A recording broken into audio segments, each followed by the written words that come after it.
Aloha Imlam Pono. So we have April and Kamakani here on their first day, and we're going to answer their question. Aloha Imlam Pono. So we have April and Kamakani here on their first day, and April had a question of what to do if you're lying down and someone potentially hostile to you comes and approaches you. For example, like a home invasion, or you're at the beach and it's a stranger that comes up to you.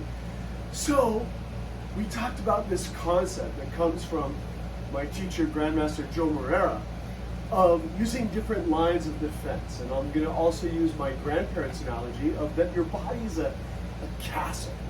And so anyone that comes into your life, they have to cross the moat, they have to cross the drawbridge, they have to get through the great doors into the great room. But not everyone you meet in life should be allowed into the inner rooms, the inner sanctum of your castle. So you have to have a fortification within your own body. And that's what we're going to work on. Kamakani's going to help me with this first. If he's here and I was laying down and he comes and approaches me, right?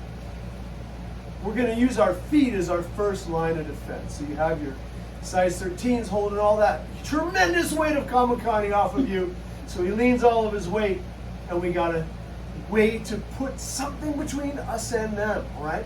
That is far away from your head and your throat and your heart. Now, if somehow he got past this, we would then have our knees and shins. So he comes into me, and I've got this, and I still, if I can, as soon as possible, I want to transition back to the feet. If he was already too close to me where I have to use my hands, then again, I want to transition to the shins and then to the feet to keep him away.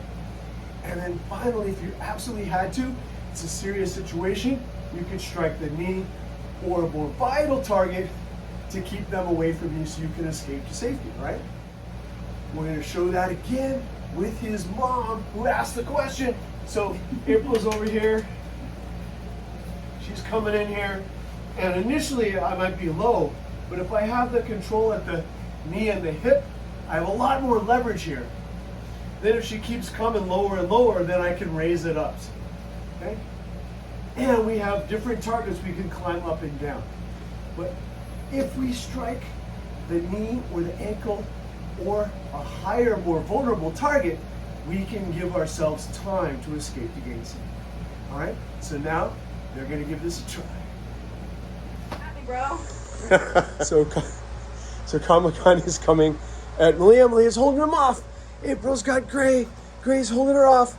And as they change around and keep moving their pressure, Gray and Malia adjust to make sure they can control that distance. So as you move around, Kamakani, Malia is going to hold you off. She's got you under control. She's got you under control. Oh, yeah. Yee! It's like the... So you're holding them off. It's as if they are your surfboard, your skateboard, or your snowboard. And if their weight comes toward you, you can raise your legs higher, up to the knee and the hip. There you go. Oh yeah, nice. It's actually Okay? away. If they start to move away, then you can extend again, right? If they come really close, you can go all the way where the bottom foot is on the waist and the top foot is on the high chest or throat. So they come in, and you're using your feet to control. And if they get that close and they have a hand close to you, you can grab that arm. There you go. Yes, and you're holding that weight off with your feet. Look how big Malia is, Kamakani, and you got her. You're holding her off, even though she's super huge. Just what every woman wants to hear. 140. Yee! All right, awesome job by April and Kamakani today on their first lesson, their first step of a long journey toward awesomeness. Oh yeah. Yes.